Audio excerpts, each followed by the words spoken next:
Receiving negative feedback really, really hurts. Behind my hard Scottish exterior, believe it or not, I am actually a very sensitive soul. I feel awful when I receive feedback that's negative. But I know that it's just a fact of life and a fact of being a professional in the workplace. But how do we know which critics to listen to and which to ignore? How can we learn to take negative feedback without turning into a blubbering mess on the floor or throwing things across the room in a rage and storming out? Here are 7 strategies that I find really helpful that allow me to take negative feedback like a pro. Avoid your gut reaction. Don't get cross. Take that sour look off your face. Don't try to bore a hole into their brain using your eyes. Try to hold back the tears. Even if these tears are going to come later, that's okay. But for now, you need to just be able to take a deep breath and pause, because these initial reactions are going to hold you back from being able to process the feedback properly. Weigh up the feedback. Is it constructive feedback or destructive feedback? Who's the person giving it to you, and why are they giving you this feedback now? Do they actually have a point? Does it have some basis, or are they actually completely in the wrong? Some people really have your back, and these are the people you want to get negative feedback from. This is people who support you. Maybe they've been where you are now. Maybe they've been through the same problems that you're facing at the moment. These are the people who are going to be able to give you the best feedback. But not every piece of feedback that you get has to be meaningful or has to be something that you spend ages angsting over or trying to grow and change from. Sometimes people are just kind of mean. So once you've taken a deep breath, it's time to really weigh up, is this feedback that's important to you, is it worth listening to? Assuming you've decided the feedback is worth listening to, you actually need to listen at this point.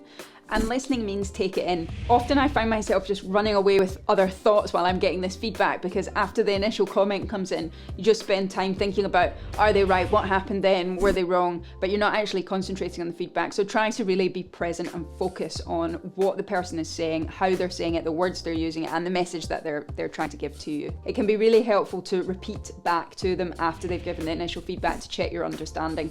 This is what I hear from what you're saying, and these are the examples you've given. Is that right? Because sometimes, because you're feeling under pressure, you actually don't receive the feedback in the way it was intended. So clarifying it actually, rather than just trying to get the hell out there as quickly as possible, is really important. Remind yourself of the benefits of the feedback. So although it's brutal receiving feedback, it's important to remind yourself of the reason why you're trying to listen and be present, because it will be of benefit to you. I will say to myself, this is going to make me a better clinician or a better supervisor or a better project manager or team player or whatever it is. Or it might just be that this experience is going to help me deliver better feedback to others. Focus on why it's beneficial for you to really listen and to be invested in the feedback process. Also keep it in perspective. So if you feel that you're getting carried away with your emotions, remind yourself that this is just one small thing in a whole scale of feedback and career and life or whatever. It's just one small bit of negative feedback. It doesn't define you. Say thank you. I know this is really hard to do because you really just want to run out and crawl into a hole, but it is actually really important to say thank you. You have to smile at the end, stare them straight in the eye, not in a threatening way, but in a kind way, and thank them for giving you the feedback. Because it is hard to give good feedback. It's not a comfortable position to be in for them either. Likely they're doing it to provide you with some benefit, no matter how painful that feels at the time. Find it in your heart to look at them, smile, and thank them at the end. Delve deeper. I know it's painful to want to ask for more information. Delving deeper will help you gain a better understanding and will make the feedback more meaningful. Now, this has to be done at a time when I'm feeling calm.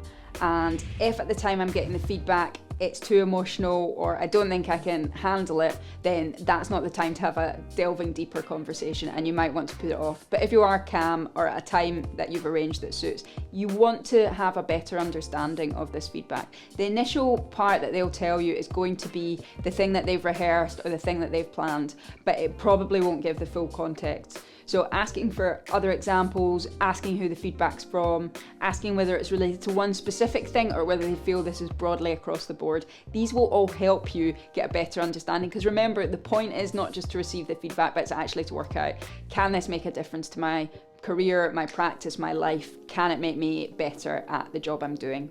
Book a follow-up. That initial meeting where you get some negative feedback can be really hard. It can completely floor you, it can have come out of the blue and be a complete surprise. It's really difficult to make the most out of that meeting. It's helpful to book a follow-up, whether that's to get a deeper understanding or whether it's to check back in and see if you've managed to improve on the feedback given. Try to arrange this with the person giving you your feedback, it will really benefit you. Good feedback is compassionate, specific, and a match. It's compassionate, meaning that it's delivered with kindness and sensitivity to the recipient's needs. It's specific, so giving examples to illustrate why the feedback's been given and maybe specifics about who the feedback is from. And it needs to be a match. That means it needs to match the context and emotions of the recipient. Ideally, it isn't completely out of the blue at a time that is not appropriate or doesn't suit the recipient. When I think back to the times where I've received negative feedback or criticism, the ones that have been the most challenging or the most painful are the ones that haven't been delivered with compassion, with specificity, or weren't a match to ensure that they were delivered at an appropriate time or in an appropriate way. But we cannot choose how our feedback is delivered or who delivers it to us. And our role as the recipients of negative feedback is to work out how we can use that feedback and get the most out of it and use it to improve ourselves and optimize our performance. These strategies won't make receiving negative feedback a pain-free experience, but they will mean that you can process negative feedback in a way that is positive for you and your career. If you enjoyed this, you might like my video on how to say no rather than saying yes to everything.